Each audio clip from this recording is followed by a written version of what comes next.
ಚಿತ್ರದುರ್ಗ ಜಿಲ್ಲೆಯ ಹೊಸದುರ್ಗ ತಾಲೂಕಿನ ಕಿಲ್ಲೋಡಿನಲ್ಲಿರುವಂಥ ಶ್ರೀ ಕನಕ ಗುರುಪೀಠದ ಶ್ರೀ ಈಶ್ವರಾನಂದಪುರಿ ಮಹಾಸ್ವಾಮಿಗಳು ಇತ್ತೀಚೆಗೆ ಒಂದು ಕನ್ನಡ ಸಾಹಿತ್ಯ ಸಮ್ಮೇಳನದ ಕಾರ್ಯಕ್ರಮದ ಅಂಗವಾಗಿ ಅಲ್ಲಿ ಮಠಗಳ ಧಾರ್ಮಿಕ ಸಾಹಿತ್ಯ ಗೋಷ್ಠಿ ಹಮ್ಮಿಕೊಂಡಿರ್ತಾರೆ. ಅಲ್ಲಿ ಸ್ವಾಮೀಜಿಯವರು ಒಂದು ಹೇಳಿಕೆಯನ್ನು ನೀಡಿದರು. ತಮಗೆಲ್ಲ ಇದು ಗೊತ್ತಿದೆ. ಏನಪ್ಪಾ ಅಂತಂದರೆ, ಹಲವು ವರ್ಷಗಳ ಹಿಂದೆ ಈ ಹೊಸದುರ್ಗ ತಾಲೂಕಿನಲ್ಲಿರುವಂಥ ಚೆನ್ನಕೇಶವ ದೇವಾಲಯವನ್ನು ಪ್ರವೇಶಿಸಿದ್ದಕ್ಕೆ ದೇವಸ್ಥಾನವನ್ನೇ ತೊಳೆದಿದ್ರು ಅಂತ ಸ್ವಾಮೀಜಿಯವರು ಹೇಳಿದ್ದು ನಿಮ್ಗೆಲ್ರಿಗೂ ಗೊತ್ತಾಗಿದೆ. ಮತ್ತು ಇತ್ತೀಚೆಗೆ ಈ ವಿಡಿಯೋ ಎಲ್ಲ ಕಡೆ ಹರಿದಾಡ್ತಾ ಇದೆ. ಶ್ರೀ ಈಶ್ವರಾನಂದಪುರಿ ಮಹಾಸ್ವಾಮಿಗಳು ಹಾಗೂ ಅವರ ಜೊತೆಗೆ ಇರುವಂಥ ಅನೇಕ ಸ್ವಾಮೀಜಿಗಳು ಕಾರ್ಯಕ್ರಮಕ್ಕೆ ಹೋಗಿರ್ತಾರೆ.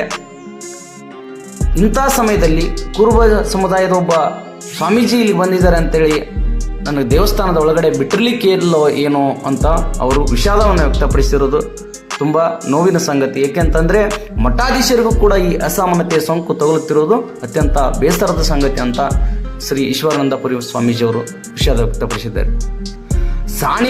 ಸಾಣೆಹಳ್ಳಿಯಲ್ಲಿರುವಂಥ ಕನ್ನಡ ಸಾಹಿತ್ಯ ಪರಿಷತ್ತು ಆಯೋಜಿಸಿರುವಂಥ ಚಿತ್ರದುರ್ಗ ಮತ್ತು ಚಿಕ್ಕಮಗಳೂರು ಅಂತರ್ ಜಿಲ್ಲಾ ಕನ್ನಡ ಸಾಹಿತ್ಯ ಸಮ್ಮೇಳನದ ಅಂಗವಾಗಿ ಮಠಗಳ ಧಾರ್ಮಿಕ ಸಾಹಿತ್ಯಿಕ ಸಾಂಸ್ಕೃತಿಕ ಒಂದು ಗೋಷ್ಠಿಯನ್ನು ಹಮ್ಮಿಕೊಂಡಿರ್ತಾರೆ. ಅಲ್ಲಿ ಸ್ವಾಮೀಜಿಯವರು ಮಾತಾಡ್ತಾರೆ.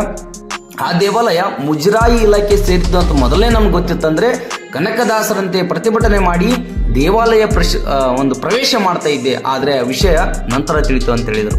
ನೋಡಿ, ಆ ಒಂದು ದೇವಸ್ಥಾನ ಮುಜರಾಯಿ ಇಲಾಖೆ ಸೇರಿದ್ದಂಥ ಸ್ವಾಮೀಜಿಯವರಿಗೆ ಗೊತ್ತಿರಲಿಲ್ಲ. ಒಂದು ವೇಳೆ ಅದು ಗೊತ್ತಿತ್ತಂದ್ರೆ ಅವರು ಅಲ್ಲೇ ನಿಂತ ಪ್ರತಿಭಟಿಸ್ತಿದ್ದೆ ಅಂತ ಹೇಳಿದರು. ದೇವಾಲಯ ತೊಳೆಯುವ ಬದಲು ನಿಮ್ಮ ಮನಸ್ಸಿನ ಕೊಳೆಯನ್ನು ತೊಳೆದುಕೊಳ್ಳಿ ಅಂತ ಈ ಸಮಯದಲ್ಲಿ ಶ್ರೀ ಈಶ್ವರಾನಂದಪುರಿ ಮಹಾಸ್ವಾಮೀಜಿಯವರು ಈ ಸಮಾಜಕ್ಕೆ ಒಂದು ಸಂದೇಶವನ್ನು ಕೊಟ್ಟಿದ್ದಾರೆ. ಏಕೆಂತಂದ್ರೆ ಇತ್ತೀಚೆಗಷ್ಟೇ ವೈಕುಂಠ ಏಕಾದಶಿ ಎಂದು ದೇವಾಲಯದ ಆಹ್ವಾನದ ಮೇರೆಗೆ ಸ್ವಾಮೀಜಿಯವರು ಮತ್ತು ಅವ್ರ ಜೊತೆಗೆ ಶಾಂತವೀರ ಸ್ವಾಮೀಜಿಯವರು ಹೋಗಿ ದೇವಾಲಯದ ಗರ್ಭಗುಡಿ ಮುಂದೆ ಪ್ರಾಂಗಣದಲ್ಲಿ ನಿಂತಿರ್ತಾರೆ. ಗರ್ಭಗುಡಿಗೆ ಅವರನ್ನು ಪ್ರವೇಶವನ್ನು ತಡೀತಾರೆ. ಆದರೆ ಅಲ್ಲೇ ಪೂಜೆ ಮಾಡುವಂಥ ಪೂಜಾರಿಗಳ ಕುಟುಂಬದ ಹೆಣ್ಣು ಮಕ್ಕಳಿಗೆ ಅವಕಾಶ ಕಲ್ಪಿಸ್ತಾರೆ, ಆದರೆ ಮಠಾಧೀಶರಿಗೆ ಕಲ್ಪಿಸಲ್ಲ. ಹೀಗಾದರೆ ನಾವು ಪ್ರಶ್ನೆ ಮಾಡಿಕೊಳ್ಬೇಕಾಗಿದೆ, ಮಠಾಧೀಶರಿಗೆ ಈಗಾದರೆ ಇನ್ನು ಸಾಮಾನ್ಯ ಜನರ ಗತಿ ಏನಾಗ್ಬೋದು ವಿಚಾರ ಮಾಡಿ. ಮುಂದೆಂದೂ ಕೂಡ ಬಾಗೂರಿನ ಶ್ರೀ ಚೆನ್ನಕೇಶವ ಸ್ವಾಮಿ ದೇವಾಲಯಕ್ಕೆ ಹೋಗುವುದಿಲ್ಲ ಅಂತ ಈಶ್ವರಾನಂದಪುರಿ ಮಹಾಸ್ವಾಮಿಗಳು ಹೇಳಿದ್ದಾರೆ.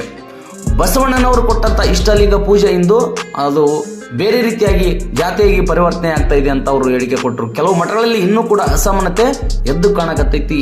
ಬಸವಣ್ಣನವರ ತತ್ವ, ಆದರ್ಶ ಮತ್ತು ವಚನಗಳನ್ನ ನಾವು ಪಾಲಿಸಿದಾಗ ಮಾತ್ರ ಸಮಾಜವಾದಂತ ನಿರ್ಮಾಣ ಮಾಡಲಿಕ್ಕೆ ಸಾಧ್ಯ ಅಂತ ನಮ್ಮ ಸ್ವಾಮೀಜಿಯವರು ಈ ಸಮಯದಲ್ಲಿ ಹೇಳಿದರು. ಕರ್ನಾಟಕದ ಪರಂಪರೆಯಲ್ಲಿ ಮಠಗಳ ಪಾತ್ರ ಬಹಳ ದೊಡ್ಡದಿದೆ. ಏಕೆಂತಂದ್ರೆ ಈ ಹಿಂದಿನಿಂದಲೂ ವೀರಶೈವ ಲಿಂಗಾಯತ ಮಠಗಳು ತಳ ಸಮುದಾಯಗಳ ಮಕ್ಕಳಿಗೆ ಅನ್ನ, ಅಕ್ಷರ, ಆಶ್ರಯ ನೀಡಿ ಬೆಳೆಸಿವೆ.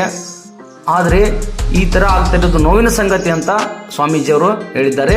ಇನ್ನು ಮಾದಾರ ಚೆನ್ನಯ್ಯ ಗುರುಪೀಠದ ಬಸವಮೂರ್ತಿ ಮಾದಾರ ಚೆನ್ನಯ್ಯ ಸ್ವಾಮೀಜಿ ಕೂಡ ಮೀಸಲಾತಿ ಕೇಳಬೇಕಾದವರು ಸುಮ್ಮನಿದ್ದಾರೆ, ಆದರೆ ಇಂದು ಉಳ್ಳವರೇ ಮೀಸಲಾತಿ ಕೇಳ್ತಾ ಇದ್ದಾರೆ. ಹೀಗಾಗಿ ಮೀಸಲಾತಿಗಾಗಿ ಉಳ್ಳವರು ಮತ್ತು ಬಡವರ ನಡುವೆ ದೊಡ್ಡ ಕಂದಕ ಸೃಷ್ಟಿಯಾಗ್ತಾ ಇದೆ ಅಂತ ಬೇಸರ ವ್ಯಕ್ತಪಡಿಸಿರೋದು ನಿಮ್ಗೆ ಗೊತ್ತಿದೆ.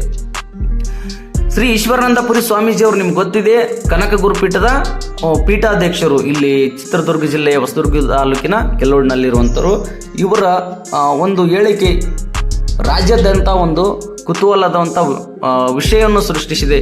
ಇನ್ನು ಜಾತಿ ವ್ಯವಸ್ಥೆ ಯಾವ ಹಂತದಲ್ಲಿದೆ ಅಂತ ನಮಗೆ ಅರಿವಾಗ್ತಾ ಇದೆ. ಇನ್ನೂ ಕೂಡ ಹಲವು ದೇವಸ್ಥಾನಗಳಲ್ಲಿ ಸ್ವಾಮೀಜಿಯವರಿಗೆ ಬಿಟ್ಟಿಲ್ಲ ಅಂತಂದರೆ, ಆ ಪ್ರವೇಶ ಕೊಡ್ತಾ ಇಲ್ಲ ಅಂತಂದರೆ, ಇನ್ನು ಕೆಳ ಸಮುದಾಯದಲ್ಲಿರುವಂಥ ಸಾಮಾನ್ಯ ಜನರ ಗತಿ ಏನಾಗ್ಬೋದು ಇದು ಎಲ್ಲ ನಾವು ಪರೀಕ್ಷೆ ಮಾಡಬೇಕಾಗಿದೆ.